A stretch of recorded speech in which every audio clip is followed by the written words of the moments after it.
আসসালামু আলাইকুম। বাংলাদেশ বেতার রংপুর স্থানীয় খবরে আমন্ত্রণ জানাচ্ছি মোহাম্মদ ইন্তেহাজ মিয়া। আসন্ন ঈদুল আজহা উপলক্ষে বাংলাদেশ রেলওয়ের অগ্রিম টিকিট বিক্রি আজ থেকে শুরু হয়েছে।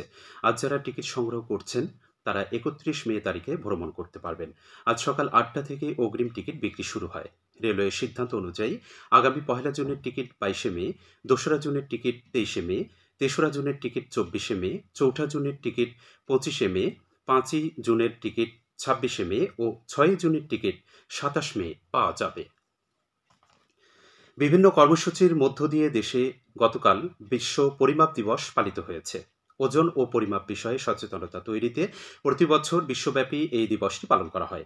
এবছর দিবসের প্রতিপাদ্য ছিল সর্বকালী পরিমাপ সকলের জন্য।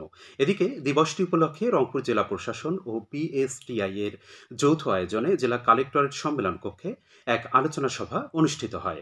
এতে প্রধান অতিথি ছিলেন রংপুরের অতিরিক্ত বিভাগীয় কমিশনার মোহাম্মদ আবু জাফর। রংপুর মেট্রোপলিটন পুলিশের হারাগাছ থানায় গতকাল ওপেন হাউস ডে অনুষ্ঠিত হয়।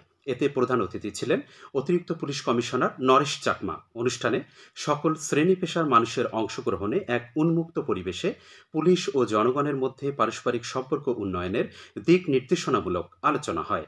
এছাড়া মাদক, বাল্যবিবাহ, নারী ও শিশু নির্যাতন, জঙ্গিবাদ, জুয়া, সন্ত্রাস এবং আত্মহত্যা প্রতিরোধে পুলিশ ও জনগণের সম্মিলিত ভূমিকার উপর গুরুত্বারোপ করা হয়। এ সময় এলাকার গণ্যমান্য ব্যক্তিবর্গ, রাজনৈতিক নেতৃবৃন্দ, শিক্ষক, সাংবাদিক, পেশাজীবী ও সুশীল সমাজের প্রতিনিধিবৃন্দ উপস্থিত ছিলেন। এদিকে রংপুর মেট্রোপলিটন পুলিশের কোতোয়ালি থানায় ভিকটিম সাপোর্ট সেন্টার স্টিয়ারিং কমিটির সভা গতকাল অনুষ্ঠিত হয়েছে।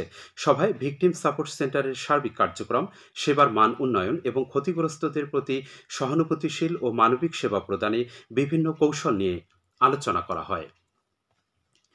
জয়পুরহাটে স্বাস্থ্যসেবার মান উন্নয়নে ২৫০ শয্যা বিশিষ্ট জেনারেল হাসপাতালের চিকিৎসকদের এক মতবিনিময় সভা গতকাল অনুষ্ঠিত হয়েছে।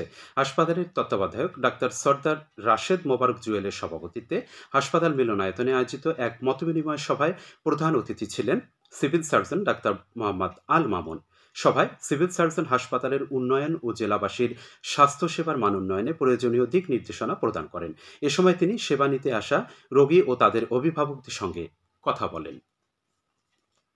জাতীয় কবি কাজী নজরুল ইসলামের ১২৫তম জন্মবার্ষিকী পালন উপলক্ষে গতকাল কুড়িগ্রামের রৌমারী উপজেলা শিল্পকলা একাডেমি মিলনায়তনে এক প্রস্তুতি সভা অনুষ্ঠিত হয়।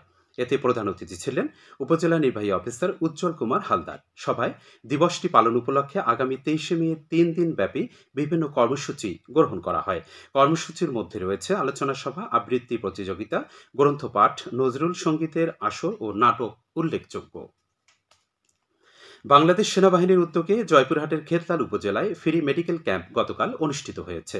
স্থানীয় মডেল পাইলট হাই স্কুল প্রাঙ্গণে অনুষ্ঠিত এই মেডিকেল ক্যাম্পেইনে বাংলাদেশ সেনাবাহিনীর বগুড়া অঞ্চলের সহযোগিতায় ৯৩৮ জন অসহায় দরিদ্র মানুষের মধ্যে বিনামূল্যে চিকিৎসা সেবা ও ওষুধ বিতরণ করা হয়।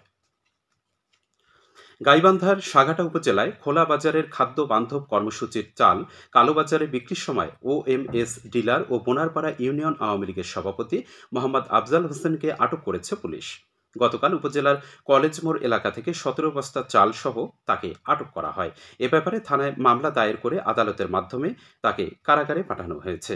এদিকে জেলার সুন্দরগঞ্জ উপজেলায় চণ্ডীপুর ইউনিয়নের সিচা গ্রামের বাঁশছাড়ে জুয়ার আসর থেকে স্থানীয় ইউনিয়ন পরিষদ সদস্য পুষ্পচন্দ্র দাস সহ ৩ জনকে গ্রেপ্তার করেছে পুলিশ।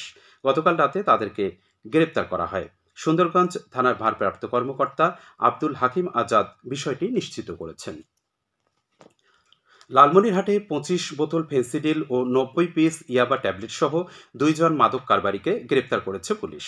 গতকাল লালমনিরহাট থানার মাদকবিরোধী অভিযান পরিচালনা করে কুলাহাট ইউনিয়নের দক্ষিণ শিবেরকুটি ওয়াবদা বাজার এবং হাতীবান্ধা উপজেলার দক্ষিণ গড্ডিমারি এলাকার দিঘিরহাট বাজারের চৌরাস্তার মোড় থেকে তাদের গ্রেপ্তার করে। এদিকে জয়পুরহাটের পাঁচবিবি উপজেলায় ২৫ গ্রাম গাঁজা ও ২৫০ মিলিলিটার দেশি চোলাই মদসহ ৫ মাদকসেবীকে আটক করে বিভিন্ন মেয়াদে কারাদণ্ড প্রদান করেছে ভ্রাম্যমাণ আদালত। গতকাল সন্ধ্যায় উপজেলার বাগজানা বাসস্ট্যান্ড এলাকায় এ আদালত পরিচালনা করেন উপজেলা নির্বাহী অফিসার ও নির্বাহী ম্যাজিস্ট্রেট রোমানা রিয়াজ। সবশেষে আবহাওয়া। আজ সন্ধ্যে ৬টা পর্যন্ত পূর্বাভাসে বলা হয়েছে খুলনা, বরিশাল, পটুয়াখালী, নোয়াখালী, কুমিল্লা ও চট্টগ্রাম অঞ্চলের উপর দিয়ে পশ্চিম উত্তর পশ্চিম দিক থেকে অস্থায়ীভাবে ঘন্টায় ৪৫ থেকে ৬০ কিলোমিটার বেগে দমকা থেকে ঝোড়ো হাওয়া বয়ে যেতে পারে। সেই সাথে বৃষ্টি অথবা বজ্রসহ বৃষ্টিপাতের সম্ভাবনা রয়েছে। এসব এলাকার নদীবন্দর সমূহকে ১ নম্বর সতর্কতার সঙ্গে দেখাতে বলা হয়েছে। খবর শেষ হলো। আমাদের পরবর্তী স্থানীয় খবর প্রচারিত হবে বেলা ২টা ৫ মিনিটে।